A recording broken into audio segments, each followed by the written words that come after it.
رئيس الوزراء حكومة فدرالك Soomaaliya ayaa daahfuray nalalka ifiya dhabaha ee diyaaradaha ka duulaan ee garoonka Aadan Cadde si habeenkii uu shaqeeyo garoonka siday ku soo warmayso wariyaheena magaalada Muqdisho Ken Cumar Makaraan. رئيس الوزراء حكومة فدرالك Soomaaliya حسن علي قيري ayaa maanta waxa uu filaabay in uu xiro nalkii ugu horeeyay oo lagu xirayo garoonka Aadan Cadde ee magaalada Muqdisho kaasi oo loogu talagalay in diyaaradaha xilliga habeenkii uu sahlo in garoonkan uu shaqeeyo. waa 23 sano kadib marka uu shaqeynayo garoonkani xilli habeen ah. رئيس الوزراء قيري ayaa waxa uu tilmaamay in magaalada ay iftiimeyso lana horumarinayo dalka Soomaaliya uuna aad ugu faraxsan yahay in garoonka Aadan Cadde uu xilli habeen uu shaqeeyo. waxaan ka nimid hadda Balidogle waxaan maanta la soo qaadanay aniga iyo madaxda ciidanka iyo wasiiro xildhibaano senataro ciidanka Soomaaliyeed ee ku sugan Balidogle waxaan ku soo noqonay garoonka magaalada Muqdisho waxaan u imid ugu soo dhaweeyay wasiirka gaadiidka iyo duulista hawada oo runtii aan uga mahad celinayo shaqada wanaagsan oo u qabtay ummadda Soomaaliyeed waqtigii yara oo wasiirka ahaa sidaan hore u sheegaba xukuumaddeedu waxay ka shaqeysaa sida ugu dhaqsaha badan inay shacabka tusto wax qabad maanta halkan sidaad aragtaan waxaan ka qayb qaadanay suritaan nalalkaas oo suurto gelin doona in aeroboortka magaalada Muqdisho uu habeenkii nal leeyahay diyaaraduhuna ay ku soo degi karaan habeenkii macnaheedu waxay tahay waxay u sahli doontaa shacabka Soomaaliyeed inay aeroboortka ka soo degi karaan habeenkii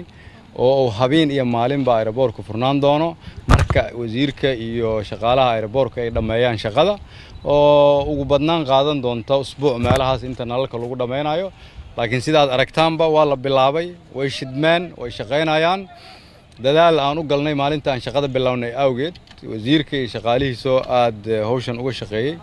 iyo rabitaanka shacabka Soomaaliyeed ee waxaan ku fashay waxaan aaminsanahay haddii aan annagoo wadajir ah isku duuban isku dayno inaan dalkan bedelno taaka ayaan u bedeli karnaa waana gaari doonaa meesha aan rabno haddii Ilaahay yiraahdo shacabka Soomaaliyeed waxaan ka codsanayaa inay dawladda la shaqeeyaan gaar ahaan arrimaha amniga inay nagala shaqeeyaan oo maalmahan noo saaran ahmiyadda si aan ummadda Soomaaliyeed ugu fududeyno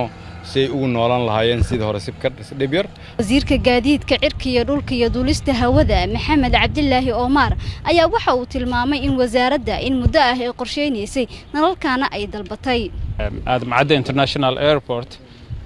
xilligan oo kale airportku wuxuu noqdaa mugdi waa lagu kala tagaa airportku waa la xiraa waxaan rajaynaynaa sida ugu degdegsiin badan insha Allah taala in 1 week time isbuuc gudihiis in airportku habeenkii uu furaan doono hadii Ilaahay ka raali noqdo diyaaradaha doonay inay ka soo degaan ay ka soo degi doonaan nalalkii ugu horeeyay sidaad arkayseen hadda goobjoog ka ahaydeen waxa dhigay ra'iisul wasaaraha nalalkan waxay nagu qaadatay ilaa 40 cisho inaan soo iibino naloo dalbo warshadii laga soo iibiyo naloo soo sameeyo annaga waana solar waana annaga ayaana naloo sameeyay waa solar remote control sidaad hadda arkaysiin wuxuu noqon doonaa insha Allah taala bilowga Ramadaanka nalalkaasi way shaqeyn doonaan hadii Ilaahay ka raali noqdo shaqaalaha wasaaradda iyo airportka shaqaalaha favori dhamaan waa aad bay uga shaqeeyeen arrinta ayagana way ku mahadsan yihiin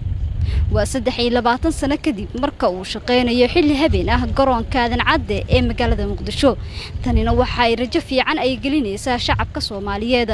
Ken Cumar Makaraan Somali Cable garoonka Aadan Cadde ee magaalada Muqdisho.